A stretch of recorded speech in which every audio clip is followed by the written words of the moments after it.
ఈ రామలక్ష్మణులే వచ్చి ఆయనను విడిపించుతారన్నమాట. అలాగా ఆయన కారణానికి ఆ రామదాసుకు ప్రాచుర్యంలోకి రావడానికి కూడా కారణం ఆ చిలుకని. ఈ చిలుకను అనేక మంది అమ్మవార్లు ధరింపజేస్తూ ఉంటారమ్మా.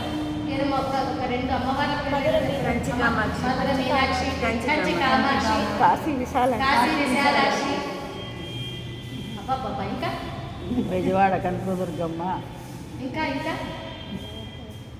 గోదాదేవి, అవునా? ఇంకా చెప్పాలి మరి మీరందరూ కూడా. మన వాసవిదేవి, 54 ఇలాగా అమ్మవారు చిలుకను ధరించి ఉండేటువంటి అమ్మవారు ఉంటారన్నమాట. అయితే అమ్మవారు ఒక చేతిలో చిలుకతోనూ మరో చేతిలో ఏముంటుందమ్మా? అమ్మవారి చేతిలో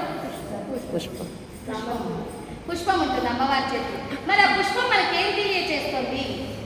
మన రోజు నిత్యం దేవాలయానికి వచ్చినప్పుడు పుష్పాలు తీసుకురావాలనే కాదు, అమ్మవారి పుష్పం ఉంది చేతిలో అంటే, ఒక కమల ఉంది అంటే ఏమిటి గుర్తు అంటే, తామర పువ్వు చూడండి, మొగ్గగా ఉన్నప్పుడు అది వికసించదండి. మీరు ఎంత చేసినా అలా ముడిచిపోతూ ఉంటుంది.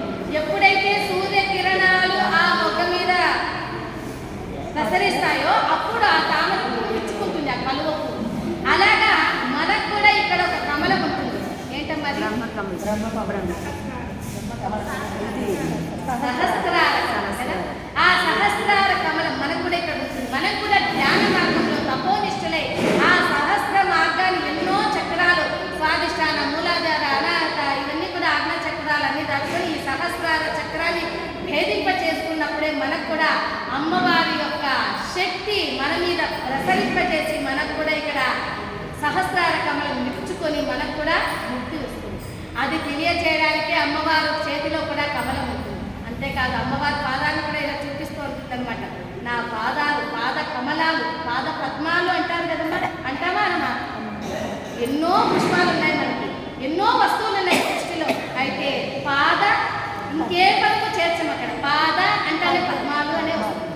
అలాగా అమ్మవారి పాద పద్మాలు చేరడానికి అమ్మవారి యొక్క ఆ వికసించాలి మన యొక్క సహస్రార కమలం అనేటువంటిది అమ్మవారు తెలియజేసేటువంటి తత్వమే. అమ్మవారిని చూడగానే ఇదంతా కూడా మీకు ఎప్పుడు కూడా గుర్తుకు వస్తుండాలి. అమ్మ చరిత్ర అంతా కూడా మీకు గుర్తు, ఇన్ని రోజులుగా మనం చెప్పుకున్నటువంటి అమ్మవారి చరిత్ర ఎంతో ఎంతో మీకు గుర్తుకు వస్తూనే ఉండాలి. అప్పుడే మీ జన్మ చరితార్థం. ఇటు విన్నామమ్మా, మీరు వెళ్ళిపోయారు, మేము ఇటు మర్చిపోయామంటే నేనేం చేస్తాను? నా ప్రచారం ఇలాగే దేశవ్యాప్తంగా జరుగుతూ ఉంటుంది. మీరేమో మర్చిపోతే నేనేం చేయలేదు కదా.